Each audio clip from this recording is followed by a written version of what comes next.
then George and Bob. Middle. Dustin Long, NBC Sports. Brad, with the topic of cars getting upside down, just this type of racing and what it can lead to, was this a topic that you guys discussed in your drivers' council meeting on Friday, or is this a subject that could be presented? How would you guys look at presenting this issue moving forward, especially with Daytona now 2 months away and the 1-year anniversary of Boston getting into the fence there? Yeah, well, I haven't seen a replay of the accidents, in fairness, to be able to, maybe have at least a preliminary thought on what could have caused it. But, of course, it's not what we want to see. When cars get off the ground, bad things happen even more so, and we kind of get beyond that acceptable risk factor. So it's something that we'll have to all look into and see what we can do better. But it's like I said, I haven't seen them to know what happened if they were more of a wedge style flip where a car picks another car up, or an arrow flip. I don't know, but my gut says the wedge style flips are just part of it, and the arrow ones are ones that we can continue to science out and try to eliminate or reduce the risk of. Yeah. Yes, sir. Go up here to George. Over here, Brad. George DeHizer on the other side. I was going to ask you about the safety thing, but let's go back to the race. You picked the outside. Just discuss the strategy and what you thought you had going the last few laps for you. Yeah, the strategy was pretty simple. The outside lane had won the battle on the last 3 or 4 restarts to get to the lead and kind of clear up front, and that's so pivotal here. Unfortunately, it didn't work for us on that next to last, or the last restart, and we fell back to second or third. The key part, kind of like I was talking earlier, was we got a push from the one car, which helped me get a run to get up next to the 41 of Kurt Busch. And we were kind of stalemate next to each other, pulling side drafts back and forth, until eventually the 18 car came with a huge run, gave me the push that we were looking forward to clear and get up to the lead and kind of take ownership of that position. So all those things kind of came together for us, but we put ourselves in position all day by running up front. We're going to come back up front here to Bob, and then Tucker and Jay. Bob Hawkers, ESPN. I'm here. Hey, Bob. How are you? I'm good. Were you up at 5 a.m. this morning? Yeah. Okay. In the garage at 5:45? Well, the garage wasn't open at 5:45. You try and get me in trouble. Darn rules. Throughout the race, you're leading and you're blocking and trying to get drafts. And first off, why did it seem like you were being so aggressive just to stay in the lead throughout? And were any of those times did you make a move and think, I got lucky and wasn't collected?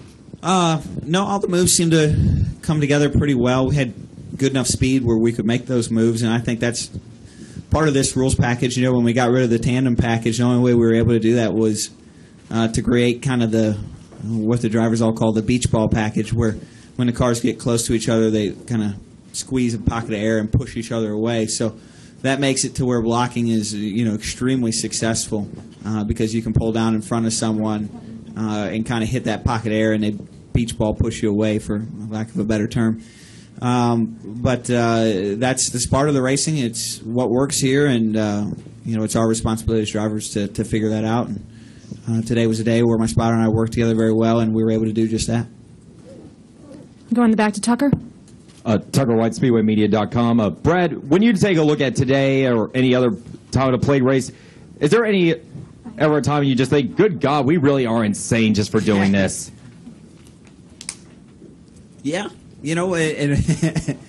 Racing has always been that, balance of daredevils and chess players. And some weekends we're chess players, some weekends we're daredevils. And this has always been more of the daredevil style of track, which probably offsets some of the tracks that we go to that, we're, maybe kind of the lame chess player. I think it takes a balance of that, and that's what makes the NASCAR season so much fun and so unique. In other sports, the sports we all think about, football, hockey, baseball, basketball, the field stays the same, or the court, or whatever you want to call it, every week. And part of what makes racing so difficult and such an interesting dynamic is you compete against all the same people every week, and the thing that really mixes it up is the tracks are different every week. It's a different field. It's a different court. And this one is one where it's, in your face challenging, to where you know that if you make a mistake, it's going to be a really, really big wreck. You could go airborne, and a lot of bad things could happen. And that is part of the challenge. Overcoming that thought in the back of your head is difficult for people to do. But it's part of what makes it special, is the fact that that can happen, and despite it, you're going to make a move inches from another driver. You're going to cut them off. You're going to push them. You're going to drive sideways, and you're going to hang it all out there knowing really bad things can happen. I think it's special to be able to win under those circumstances, under that level of adversity, and it's a challenge I've always embraced. We're going to go to Jay, and we'll go up to the press box for one. Jay Busby, Yahoo Sports. Brad, What's up, Jay? It's been a while. It has been a while. It's good to see you again. Looking forward about safety. After the race, Danica said that she thinks that the wall may be a little too far from the backstretch, from the track in the backstretch. Okay. Austin said that he would be in favor of anything that would help the cars keep from flipping. What specifically could you see at Talladega that could help perhaps prevent some of what we saw today? I haven't thought of an answer to that, and I didn't see the accident. So, I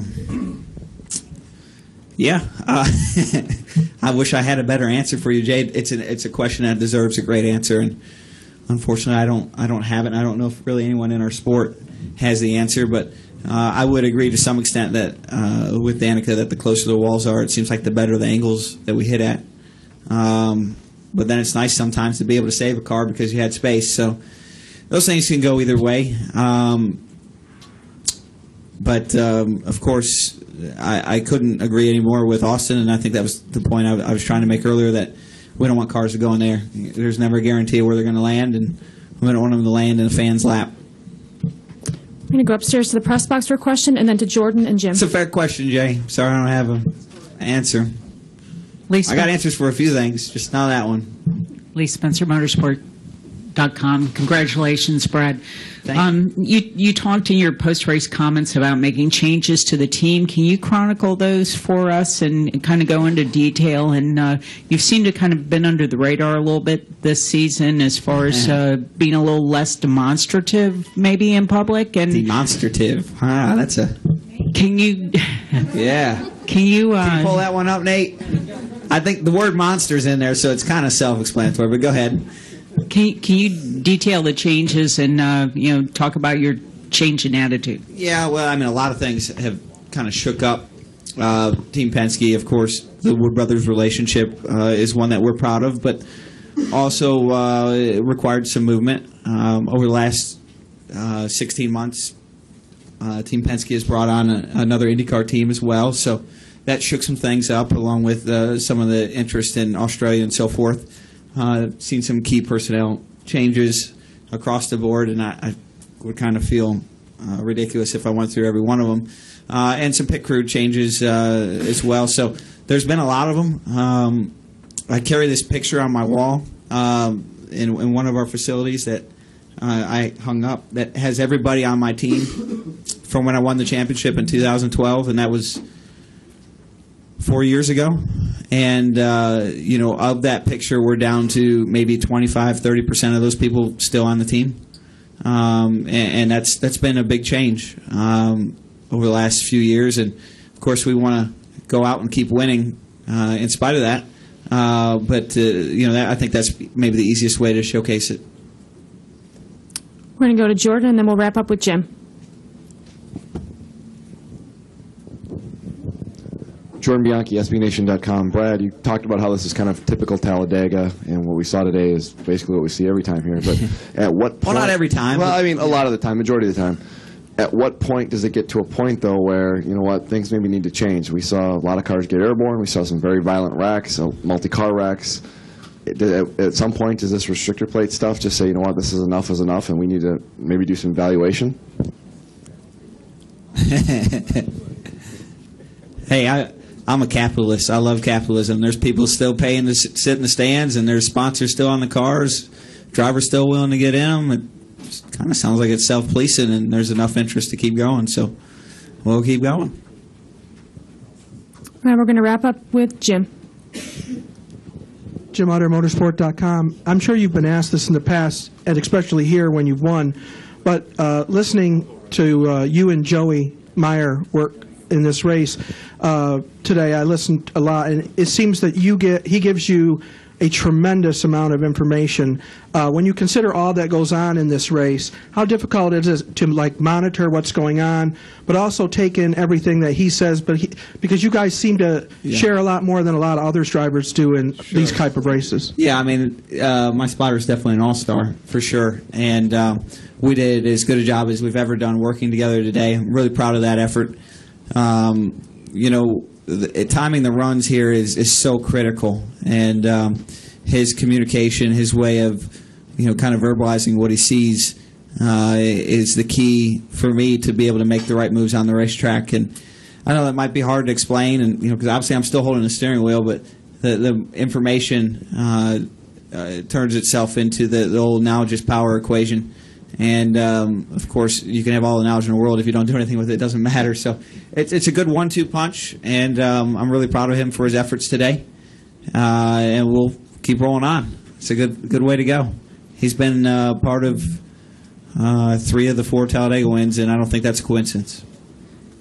And we actually have one final question up here from Nate. Thanks, Jim.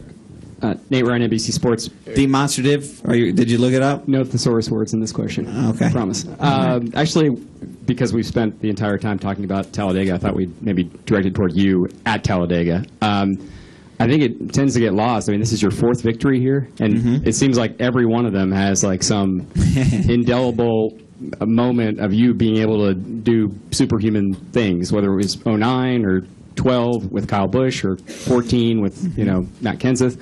And today, I like the weird races here. Yeah, well, I mean, they're weird, but you always seem to come out on top despite the odds. And today, you're the top finishing Ford, and the next Ford is 9th. I mean, how are you able to? I guess does it matter to you? I mean, when we talk about restrictor plate races, I don't know if you always get your due or get your credit. I don't know if your name is always at the top of that list, but maybe it should be based on your record here. And does that matter to you? And Yeah.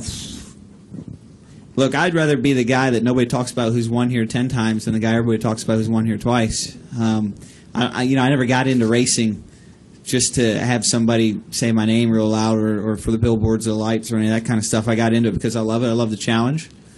I love the reward of success, the reward internally.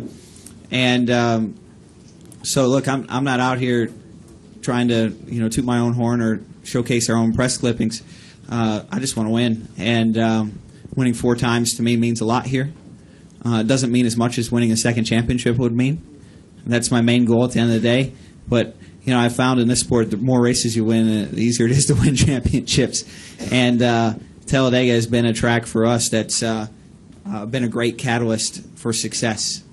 And I don't know why that is. It's a track where if you're capable of winning here, I think you show a certain level of attitude and swagger that carries your way through the rest of the year, or it's just there in general. So I like that, but hey, if nobody wants to talk about it, that's fine too. I'm okay with that. I'd rather just keep winning and being up front. Great. Well, Brad, thanks for coming in and joining us this afternoon, and congratulations on your 2nd win of the season. Appreciate it. Thanks, guys. Oh, staying here.